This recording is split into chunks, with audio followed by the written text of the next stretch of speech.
Where did your journey? Where did my journey begin?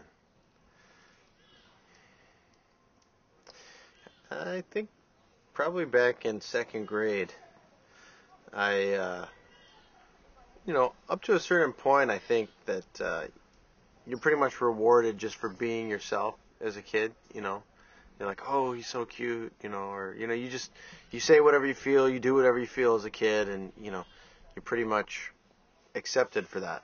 But something made me realize, like, up to this point, I had been, praised pretty much, whenever because I always acted out. Like, I was in preschool, I was even in these plays and stuff. I always wanted to be an actor. And so now I was acting out and just, like, totally getting blamed for everything, like, you're disrupting class, you're a bad kid, this and that, you're making us look bad for my parents. And I was thinking, well, I'm still the same person, and I was the exact same before, and I'm the same now. So, I realized that there's this Buddhist thing that actually a guy talks about in our movie, which is like praise and blame, pleasure and pain, loss and gain, fame and shame. I guess that experience as a young kid of saying, just a realization like, wow, when I was probably like grounded or something in my room by myself, realizing, well, gosh, they don't like me now, but they liked me before, and then sometimes they like me, sometimes they don't. It's like, I can't predict what the world is going to think of me, but I know that I'm the same.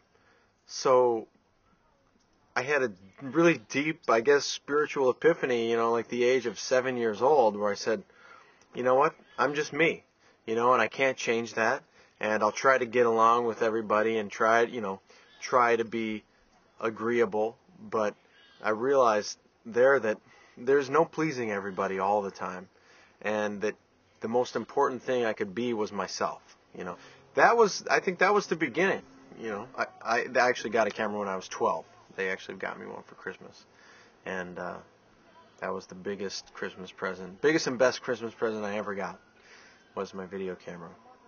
And it was a good creative outlet. Although, I started to realize that my talents were not manning the cameras, and so it's like I had this camera, but I was looking for someone to hold the camera. You know what I mean?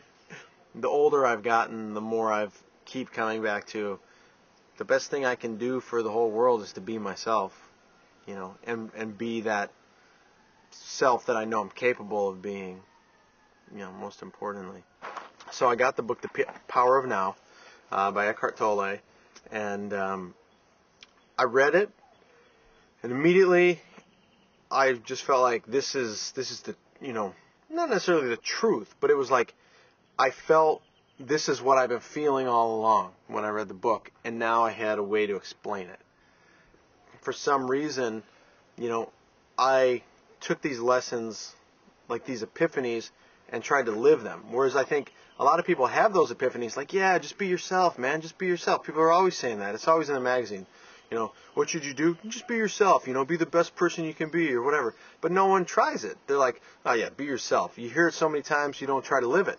But for some reason, I was like, no, that really is the best way to live. And so I tried to do it. Basically, the way that I lived it was I started trying things that I wanted to do, knowing that, okay, this book that I'm reading and my whole gut instinct tells me that if you try it, you'll be okay. Such as, like try to produce a major feature film about enlightenment. Because I realized, like, only I know what my mission from the universe is, what feels true to me.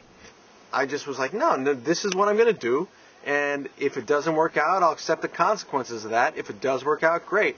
Realizing that I'm able to deal with whatever happens, and I felt like the consequences of not being myself are greater than the consequences of being myself.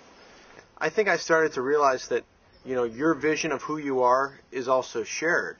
So it's not just, yeah, you have to find your own peace in who you are, but who you are also includes everybody and everything else. So you have to find something that's agreeable for everybody. I started to accept more the things that the universe was offering me instead of rejecting. And it really changed my life. I mean, that has been the most important development in the last few years.